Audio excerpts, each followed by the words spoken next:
नमस्कार विद्यार्थी मित्रांनो आपण आज पोलीस भरतीचं लेक्चर 5 बघतो आहोत आणि आज थोडंसं वेगळ्या पद्धतीने मी शिकवणार आहे। या ठिकाणी आपण याच्या आधीचे 2-3 लेक्चरमध्ये प्रश्नपत्रिका विश्लेषण बघितलं, एका लेक्चरमध्ये तात्यांचा ठोकळा कसा अभ्यासायचा ते बघितलं।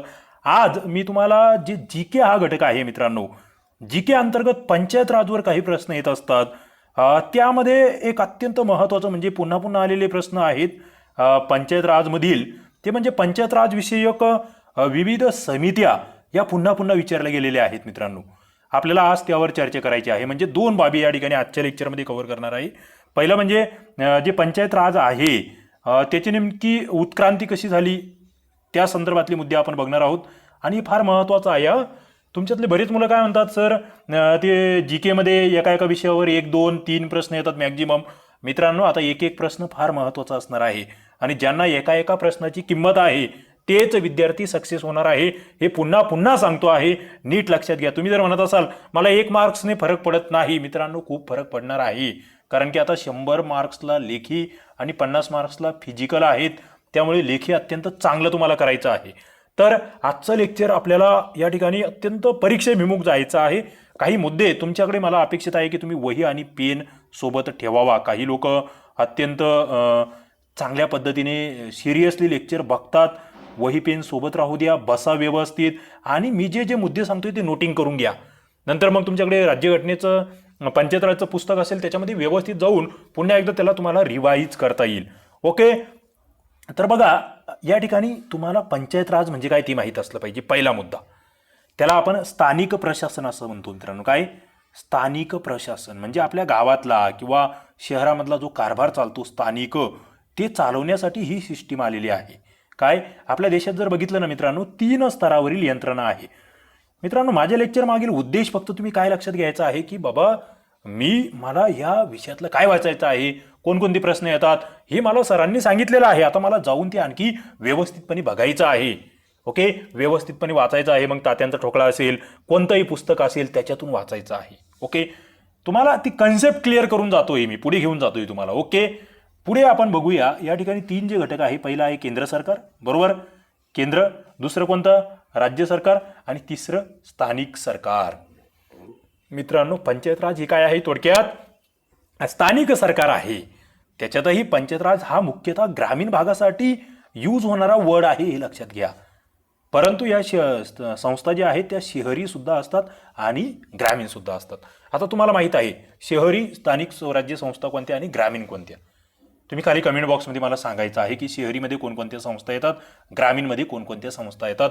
आपण मागील प्रश्नपत्रिकामध्ये हा प्रश्न आलेला होता, मी त्यावर उल्लेख केलेला आहे। ओके, बघा आता तुम्ही जेव्हा पंचायत राजचा अभ्यास करायला जाल मित्रांनो, तुम्हाला एक सोपा प्रश्न पोलीस भरतीला आणि सरळ सेवेला विचारला जातो, तो म्हणजे मद्रास महानगरपालिका, मद्रास मनपा हा प्रश्न नोटिंग करून घ्या। जे नवीन विद्यार्थी आहेत, जुन्या लोकांचा हा तोंडपाठ असेल। भारतामधील पहिली महानगरपालिका ही कोणती, तर ती मद्रास महानगरपालिका आहे, हे लक्षात घ्या। कधीची आहे, 1687ची आहे, हे तुम्हाला माहीत असलं पाहिजे। ओके, भारतातला पहिला मनपा कायदा कुठे झाला असं जर तुम्हाला विचारलं तर मित्रांनो बंगाल, 1842चा तो कायदा आहे, हे लक्षात घ्या। पुढे सगळ्यात महत्त्वाचं, हे जे स्थानिक स्वराज्य संस्था आले या कशातून आले मित्रांनो माहिती आहे, या आर्थिक विकेंद्रीकरणातून आले। आता तुमच्यातले बरेच लोकांना माहीत नसेल की नेमकं आर्थिक विकेंद्रीकरण म्हणजे काय, वहीवर नोटिंग करा हा मुद्दा, आणखी नेटवर जाऊन तुम्ही बघू शकतात, मात्र मी इथे क्लिअर करून देतो। आर्थिक विकेंद्रीकरण म्हणजे काय मित्रांनो, आपल्या देशातला जो टॅक्स रूपाने पैसा येतो ना, तो सगळा काही केंद्राकडे जात नाही किंवा सगळा राज्याकडेही नसतो। मग तो पैसा जो आहे केंद्र, राज्य, स्थानिक अशा पातळीवर विभागला गेला पाहिजे। केंद्रीकरण होऊ नये, त्याचं एकाच ठिकाणी केंद्रीकरण होऊ नये, तो विकेंद्रित व्हावा, हा याचा अर्थ असतो आर्थिक विकेंद्रीकरण। आणि याच्यावर एक प्रश्न विचारला जातो की या ज्या स्थानिक स्वराज्य संस्था आहे याच्यासाठी 1870 मध्ये विकेंद्रीकरणाचा कायदा केला होता। काय आर्थिक विकेंद्रीकरणाचा ठराव मंजूर केला होता, तो कोणी, तर ते तुम्हाला तोंडपाठ असलं पाहिजे, लॉर्ड मेयो, हे नाव तुमचं तोंडपाठ असलं पाहिजे मित्रांनो। आता हे सरळ सेवा, पोलीस भरती आणि इतर कंबाईनच्या पार एमपीएससीच्या एक्झामला सुद्धा हे लेक्चर फार उपयुक्त ठरणार आहे। मात्र मी थोडंसं पोलीस भरतीच्या मुलांसाठी म्हणून सोप्या भाषेमध्ये अत्यंत या ठिकाणी सांगण्याचा प्रयत्न करतोय। पुढचा मुद्दा मित्रांनो सगळ्यात महत्त्वाचा, तुम्हाला खूप वेळेस रिपीट झालेला प्रश्न आहे, तो म्हणजे स्थानिक स्वराज्य संस्थांचा जनक कोण। आता हे बऱ्यापैकी लोकांचं हे पाठच असायला पाहिजे, असेलही बऱ्याच लोकांना येत असेल. ज्यांना माहीत आहे त्यांनी कमेंट बॉक्समध्ये सांगा. स्थानिक स्वराज्य संस्थाचा जनक कोण? मित्रांनो, आपल्याकडचा जो स्थानिक स्वराज्य संस्थाचा कायदा आहे तो 1882चा आहे. कधीचा? 1882चा. आणि हा कायदा केला होता लॉर्ड रिपन यांनी. कोणी? रिपन. अत्यंत उदारमतवादी असा हा व्यक्ती होता, लॉर्ड रिपन. 1882. व्हाईसरॉय म्हणतो आपण त्यांना. काय? व्हाईसरॉय. लॉर्ड रिपन यांनी हा कायदा केला आहे. स्थानिक स्वराज्य संस्थांचा जनक म्हणून त्यांना लक्षात ठेवायचं आहे. त्यानंतर मित्रांनो पुढे लोकल बोर्ड्स आले, बऱ्याच गोष्टी बदलत गेल्या. रॉयल कमिशन स्थापन झालं. हे रॉयल कमिशन सुद्धा तुम्हाला विचारलं जाऊ शकतं, म्हणजे MPSCच्या एक्झामला विचारलं गेलेलं आहे याच्या आधी. इकडे ते येऊ शकतं की 1907ला रॉयल कमिशन स्थापन केलं होतं. कशासाठी? की स्थानिक स्वराज्य संस्थांचा कारभार जे आहे, जिल्हा लोकल बोर्ड जे आहे, जे आधी पाहत होते तिथून न पाहता ग्रामीण याच्यातून तो पाहिला जाईल. ग्रामीण पातळीवर या संस्था स्थापन होईल म्हणून तो रॉयल कमिशन नेमल्या गेलेलं होतं. ओके. त्याच्यानंतर पुढे कायदे पास होत गेले. 1920ला बॉम्बे पंचायत कायदा आहे. 35चा जो कायदा आहे तिथे सुद्धा स्थानिक शासनाची जबाबदारी पंचायतीवर सोपवलेली आहे, ते आपल्याला माहीत असलं पाहिजे. आता मित्रांनो पुढचा मुद्दा अत्यंत महत्त्वाचा आहे. तुम्ही शीर्षक देऊ शकतात, पंचायत राजचा विकास नेमका कसा होत गेला. काय? विकास कसा होत गेला स्वातंत्र्यानंतरचा म्हणतोय मी. भारत स्वतंत्र झाला, आपल्याला माहीत आहे. आपण कोणती लोकशाही स्वीकारली मित्रांनो? संसदीय लोकशाही. कोणती? संसदीय लोकशाही. आता तुम्हाला संसदीय लोकशाही आणि अध्यक्षीय लोकशाही याच्यातला फरक माहीत असला पाहिजे. बघा, माझी लेक्चर जे विद्यार्थी मित्र करतील ना पोलीस भरतीचे, ते इतरांपेक्षा खूप हुशार झालेले असतील, हे मी गॅरंटीने सांगतो. कारण की मला माहीत आहे पोलीस भरतीच्या विद्यार्थ्यांची भानगड काय आहे. आपले ग्रामीण भाग, म्हणजे मी का सांगतोय मित्रांनो हे मला, तुम्ही म्हणाल तुम्हाला कसं माहीत? मी क्लासेस घेतलेले आहेत, मी पोलीस भरतीच्या विद्यार्थ्यांचे बॅचेस घेतलेले आहेत. मला माहीत आहेत की पोलीस भरतीचे विद्यार्थी किती लेव्हलला जाऊन अभ्यास करतात. म्हणजे बरेच विद्यार्थी आहे असं वरवर अभ्यास करतात, त्यांना वाटतं माझा खूप अभ्यास झाला आहे, तात्यांचा ढोकळा वाटला की मी तज्ज्ञ झालो, अशा भ्रमात राहतात ते. तसं नाही आहे. तुम्हाला व्यवस्थित प्रत्येक विषयाचा अभ्यास करायचा आहे मध्ये जाऊन. त्याच्याशिवाय सिलेक्शन नाही आहे मित्रांनो, त्याच्याशिवाय सिलेक्शन नाही आहे. माझा विद्यार्थी जो आहे, जो सिरियस आहे, त्याचं टार्गेट असलं पाहिजे 90+ मार्क्स. किती? 90+ मार्क्स पडले पाहिजेत. मित्रांनो तुम्हाला खोटं वाटेल कदाचित. माझा मित्र आहे नाशिकचा, आता तो एरिया मॅनेजर आहे, त्याने लेखीमध्ये 100 पैकी 100 मार्क्स घेतलेले आहेत. किती? 100 पैकी 100 मार्क्स घेतलेला नाशिक पोलीस भरतीचा तो एकमेव विद्यार्थी होता त्यावेळेस. मग तुम्ही काहीतरी शिका ना. 90+ मार्क्स घेणं हे टार्गेट असलंच पाहिजे, त्याच्याशिवाय तुमचं सिलेक्शन नाहीये. ओके. मग थोडंफार फिजिकलला 2-5 मार्क्स कमी जरी आले तरी तुम्ही टिकणार आहात. फिजिकल तर आउट ऑफचं टार्गेट पाहिजे आपलं, मात्र इथे सुद्धा टार्गेट ठेवा 90+, 90, 95 असं टार्गेट ठेवा. मग त्या ठिकाणी GKचे 25 पैकी 24 तर आरामात बरोबर आलेच पाहिजे. ते केव्हा येतील मी सांगतो, या पद्धतीने डिटेलमध्ये जाऊन स्टडी केला तर. आणि वेळ आहे हो तुमच्याकडे. आपण वेळेची बर्बादी किती करतोय आपल्याला चांगलं माहीत असतं. ओके. वेळ वाचवा, वेळ वाचवा. जसं पाणी वाचवा म्हणतात तसं आपल्या MPSC वाल्या विद्यार्थ्यांनी, पोलीस भरतीच्या विद्यार्थ्यांनी वेळ वाचवायचा. तर बघा आपल्याकडे सुरुवात कधी झाली मित्रांनो? 26 जानेवारी 1950 पासून आपल्या राज्यघटनेची अंमलबजावणी सुरू झाली. ही तारीख तर तुम्हाला चांगली माहीत आहे, राज्यघटनेची अंमलबजावणी. आणि आपल्या घटनेमध्ये एक कलम होतं ज्याच्यात उल्लेख होता की पंचायत राज व्यवस्था आली पाहिजे, पंचायतींची स्थापना झाली पाहिजे, महात्मा गांधीजींचं तत्व ते राबवलं गेलं पाहिजे. कलम किती? हे कलम रात्री असं झोपेतून उठवलं तरी पाठ असलं पाहिजे तुमचं. कलम 40. हे जे पंचायत राज आहे हे कोणत्या कलमानुसार आलंय? कलम 40 नुसार. आणि तुम्हाला माहीत आहे 3 सूच्या असतात राज्यघटनेमध्ये. एक केंद्र सूची, दुसरी राज्य सूची आणि तिसरी समवर्ती सूची. स्थानिक स्वशासन जे आहे, काय? स्थानिक स्वशासन हा विषय राज्य सूचीमध्ये आहे. कशात? राज्य म्हणजे राज्याची जबाबदारी आहे हे सगळं त्या ठिकाणी व्यवस्था बघणे, पाहणे. आणि मग ही सुरुवात कधी होते मित्रांनो? या ठिकाणी तुम्हाला 2 समित्या फार महत्त्वाच्या आहे.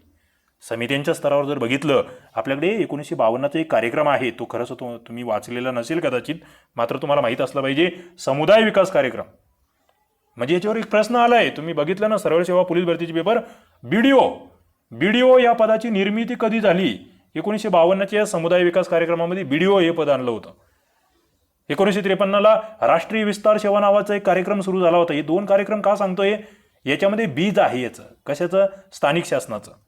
मात्र हे दोन्ही कार्यक्रम अपयशी ठरले. समुदाय विकास कार्यक्रम आणि राष्ट्रीय विस्तार सेवा दोन्ही अपयशी ठरले. म्हणून केंद्र सरकारने काय केलं? समिती नेमली. कोणती समिती नेमतंय केंद्र सरकार माहिती मित्रांनो? बलवंतराय मेहता समिती. कोणती? बलवंतराय मेहता समिती. ही समिती नेमली कधी? 1957ला. हे माहीत असलं पाहिजे. आता हे साल माहीत असलं पाहिजे, समितीचं नाव माहीत असलं पाहिजे. आणि या समितीने मग शिफारस केली, त्यानुसार भारतामध्ये पहिलं ग्रामराज्य जे आहे ते राजस्थानमधील पहिली ग्रामपंचायत ती नागौर या ठिकाणी. कधी? कुठे? नागौर, राजस्थान या राज्यामधील नागौर या ठिकाणी पहिली ग्रामपंचायत स्थापन झाली. 2 ऑक्टोबर 1959 ही तारीख आहे मित्रांनो. 2 ऑक्टोबर आपल्याला माहीत आहे ग्रामसभेची तारीख आपण घेतोय.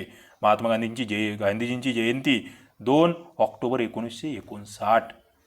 ओके, ही तारीख महत्त्वाची आहे. पंडित नेहरू यांनी उद्घाटन केले. राजस्थानमधली ही पहिली ग्रामपंचायत, स्थानिक स्वराज्य संस्थांची सुरुवात. मात्र पुढे एक महत्त्वाचा बदल होतोय. कधी? 1992ला. आणि तो तुम्हाला माहीत असला पाहिजे. म्हणजे या ज्या स्थानिक स्वराज्य संस्था आहे यांना आपण आणखी घटनेमध्ये पक्क स्थान दिलं, ते म्हणजे 73वी घटनादुरुस्ती आणि 74वी घटनादुरुस्ती. मित्रांनो, तुम्ही पोलीस भरती सरळ सेवेचे विद्यार्थी असाल म्हणजे खरं ही लेक्चर सिरीज फक्त पोलीस भरतीसाठी नाही आहे, हे लक्षात घ्या आधी. पोलीस भरती आणि सरळ सेवा दोघांसाठी हे लेक्चर गरजेचं आहे. कारण की एक मुद्दा लक्षात घ्या मित्रांनो, आता तुमच्यामध्ये पोलीस भरती आणि सरळ सेवा याच्यात फरक काय असतो? फक्त सरळ सेवेला फक्त इंग्रजी विषय वेगळा करायचा आहे. म्हणजे मी काय म्हणतोय, जे पोलीस भरतीवाले विद्यार्थी आहेत ना, त्यांनी थोडंसं मनावर घ्या. तुमच्यामध्ये काही जणांमध्ये जर थोडीशी क्वालिटी असेल, अभ्यास करण्याची जिद्द असेल, थोडी मेहनत करण्याची, आता हे बऱ्याच जणांना पचत नाही. पोलीस भरतीवाल्यांना इंग्रजी म्हणलं की त्यांच्या डोक्याचा भुगा व्हायला लागतो. मात्र काही जणांची असेल इच्छा तर तुम्ही थोडं सरळ सेवेच्या सुद्धा तलाठी, ग्रामसेवकच्या एक्झाम द्या. मित्रांनो, मी माझं रिअली सांगतोय, माझं वैयक्तिक, मी 2011मध्ये मी पोलीस भरती करण्यासाठी आलेलो विद्यार्थी आहे. काय म्हणजे DED CET करता करता आम्ही पोलीस भरतीचं ग्राउंड द्यायला लागलो. सकाळी जायचो आम्ही 5 वाजता, गोळा फेक, रनिंग कर. ती पोलीस भरती करता करता ग्रामसेवकचे फॉर्म भर, आरोग्य सेवकचे फॉर्म भर. माझं ग्रामसेवक म्हणून सिलेक्शन होऊन गेलं. पुढे मग STI झालो. असं तुमचं आयुष्य बदलू शकतं. त्याच्यामुळे थोडंसं तुम्हाला जरा पोलीस भरतीसोबत इतर बाबींकडे सुद्धा लक्ष द्यावं लागेल. ओके, तर बघूया आपण, पुढे जात राहू आपण. पुढचा मुद्दा मित्रांनो या ठिकाणी येतो, तो म्हणजे समुदाय विकास कार्यक्रम आणि राष्ट्रीय विस्तार सेवा. आपण बघितलं, बलवंतराय मेहता समिती पहिली 57ची तुम्हाला नीट माहीत असली पाहिजे. तिने काय सुचवलं? तिच्यावर प्रश्न काय येतो? त्रिस्तरीय पंचायत राज पद्धती तिने सुचवली. कोणती? त्रिस्तरीय पंचायत राज पद्धती. तिने खरं म्हणजे एक सूचना केली होती की जिल्हाधिकारी हा जिल्हा परिषदेचा पदसिद्ध अध्यक्ष असेल. मात्र तसं काही मान्य झालं नाही. ओके, पुढे आणखी समित्या येत गेल्या. तुम्हाला फक्त समित्यांची नावं आणि वर्ष सांगतो, काही लोकांना महत्त्वाची वाटेल तर लिहून घेत चला. TT कृष्णम्माचारी समिती सुद्धा केंद्राची होती. कोणाची? केंद्राची. TT कृष्णम्माचारी असं ते तुम्ही लिहू शकतात. ती समिती आहे 1960ची. ओके, ती एवढी महत्त्वाची नाही आहे, पण 60ची कृष्णम्माचारी समिती एवढं लक्षात ठेवा. पुढची एक महत्त्वाची जिच्यावर प्रश्न विचारले गेले आहेत सरळ सेवा पोलीस भरतीला, ती म्हणजे अशोक मेहता समिती. कोणती? अशोक मेहता समिती 1977ची आहे मित्रांनो. आणि हिच्यावर एक प्रश्न येतो, तो म्हणजे द्विस्तरीय व्यवस्था हिने ही केली. द्विस्तरीय म्हणजे कसं? तुम्ही आता काय म्हणतात, इकडे बाबा जिल्हा परिषद आहे, इथे पंचायत समिती आहे आणि खाली ग्रामपंचायत आहे. ही अशोक मेहता समिती लक्षात याच्यासाठी ठेवायची, हिने काय सांगितलं, फक्त जिल्हा परिषद राहील आणि इथे ना पंचायत समिती नाही आणि ग्रामपंचायत नाही, या दोघांच्या मध्ये एक मंडळ राहील. मंडळ, तुम्ही आता गावाकडचे असाल, खेड्यातले, तर एक मंडळ अधिकारी म्हणून एक पद असतं बघा, तलाठी च्या वरचं आणि तहसीलदाराच्या खालचं. तर मंडळ बाबा एक 4-5 गावांसाठी मिळून, 10 गावांसाठी मिळून, असं या ठिकाणी या समितीने सुचवलं होतं. ते तुम्हाला माहीत असलं पाहिजे. पुढे GVK राव समिती लक्षात ठेवा. काय? GVK राव समिती. GVK राव समिती. GVK राव समिती जी आहे ही 1985ची आहे. फक्त वर्ष या ठिकाणी मला वाटतं सरळ सेवा आणि पोलीस भरतीसाठी विचारलं जातं, तेवढं लक्षात ठेवा. यांनी ग्रामीण विकास आणि दारिद्र्य निर्मूलन या संदर्भातल्या शिफारशी केल्या होत्या. ओके, पुढे डॉक्टर LM सिंघवी समिती. LM सिंघवी. मित्रांनो, ही सिंघवी समिती फार महत्त्वाची आहे, कारण की या समितीच्या शिफारशीवरून 73वी आणि 74वी घटना दुरुस्ती झालेली आहे. त्याच्यामुळे LM सिंघवी समिती तुम्हाला नीट लक्षात ठेवावी लागेल. ओके, ही कधीची आहे? 1986ची. आणि हिची एक तरतूद तोंडपाठ असली पाहिजे तुमची. काय? एक तरतूद तोंडपाठ असली पाहिजे की पंचायत राज संस्थांना घटनात्मक स्थान द्यावे. काय म्हणतोय मी? घटनात्मक स्थान पंचायत राजला द्यावे असं कोणी सांगितलं? सिंघवी समितीने. मित्रांनो, हा प्रश्न आलेला आहे. सरळ सेवा पोलीस भरतीचे जुने पेपर बघा, प्रश्न आलेला आहे. आता पुढे जर बघितलं महाराष्ट्रामधील कमिट्या, पुढचा मुद्दा काय आहे आपला? महाराष्ट्रातील समित्या कोणकोणत्या आहेत? महाराष्ट्रामधील एक समिती तर तुमची अशी केव्हाही झोपेतून उठवलं तरी पाठ असली पाहिजे. कोणती? वसंतराव नाईक समिती. कोणती समिती मित्रांनो? वसंतराव नाईक समिती. वसंतराव नाईक कोण होते? जरा कमेंट बॉक्समध्ये उत्तर द्या बरं. नक्कीच माहीत असलं पाहिजे तुम्हाला. वसंतराव नाईक समिती कधीची आहे? 1960ची. कधीची? 1960ची. दुसरी आहे बघा 1970ची बोंगीरवार समिती, महाराष्ट्र सरकारची. पंचायत राज संदर्भातली बोंगीरवार समिती माहीत असली पाहिजे. 1970ची. म्हणजे असं आहे 60, 70, 80 असं आहे डायरेक्ट. काय? 60ची वसंतराव नाईक, 70ची बोंगीरवार आणि 80ची बाबूराव काळे समिती. कोणती? बाबूराव काळे समिती. आणि शेवटची आहे 84ची PB पाटील समिती. मित्रांनो याच्यावरून एक शॉर्टकट मी तुम्हाला देणार आहे. ओके, पहिली आपण पाहिली वसंतराव नाईक समिती, त्याचं नाव लिहायचं. दुसरी पाहिली आपण बोंगीरवार समिती, त्याचं बो लिहायचं.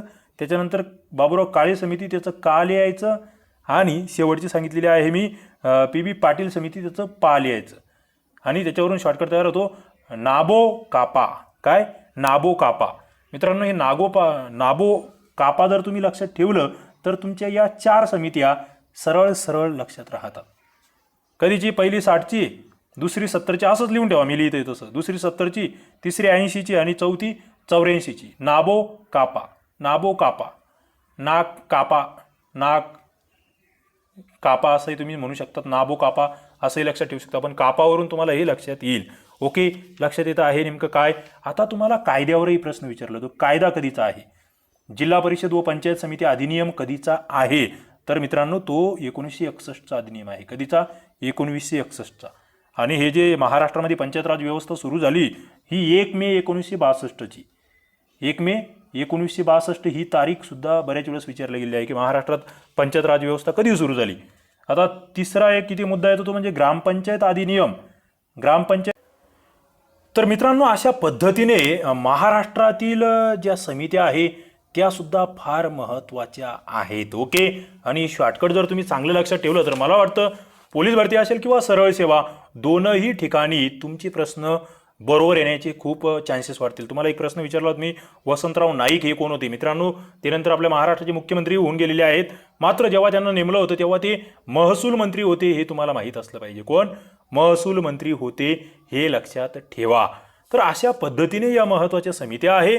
आणि या ज्या समित्या आहे यांच्या केलेल्या शिफारशी सुद्धा आहेत. मात्र मला वाटतं तुम्हाला खाली त्या शिफारशी वगैरे जास्त डीपमध्ये जाण्याची गरज नाही आहे. ते राज्यसेवा असेल, MPSCच्या विद्यार्थ्यांना शिफारशींवर प्रश्न येतात. तुम्ही एवढं जरी लक्षात ठेवलं तरी खूप सारे प्रश्न तुमचे बरोबर येत जातील. चला तर लेक्चर तुम्हाला हे कसं वाटलं, कंटिन्यू करायचं की नाही एकदा खाली कमेंट करत चला. आपण पोलीस भरती प्लस सरळ सेवा अशी एकत्रित लेक्चर सिरीज घेऊया. फक्त सरळ सेवेला इंग्लिशचे लेक्चर मी वेगळे घेत जाईल. म्हणजे काय होईल, तुमच्या दोन्ही गटांचा जो सिलेबस आहे तो आपला एक चांगल्या पद्धतीने या ठिकाणी कव्हर होत जाईल. चला मित्रांनो या ठिकाणी आपण थांबूया. तुम्हाला व्हिडिओ आवडला असेल तर नक्की लाईक करा, आपल्या मित्रांना शेअर करा आणि चॅनलला सबस्क्राईब करा. बरेच लोक म्हणतात की आम्हाला वैयक्तिक गायडन्स पाहिजे आहे, लाईव्ह लेक्चर्स आपण काही घेत असतो अधूनमधून, ते पाहिजे आहे. तर मित्रांनो तुम्ही आपल्या चॅनलला जॉईन करू शकतात. ओके, जॉईन कसं करायचं काय त्याच्या संदर्भात तुम्हाला खाली डिस्क्रिप्शनमध्ये लिंक आहे, तिथे जा, त्या ठिकाणी व्हिडिओ भेटेल. जॉईन करा म्हणजे तुम्हाला काय होईल, काही अडचणी असतील माझ्याशी तुम्ही फोनवर बोलू शकाल. तुम्हाला काही नोट्स भेटतील त्या ठिकाणी, PDF नोट्स मराठी व्याकरणाचे असेल, काही तात्यांच्या ठोकळ्यावर काढलेले असतील, विज्ञानाच्या नोट्स असतील, त्या सगळ्या तुम्हाला पुरवण्यात येईल. चला या ठिकाणी थांबू. धन्यवाद.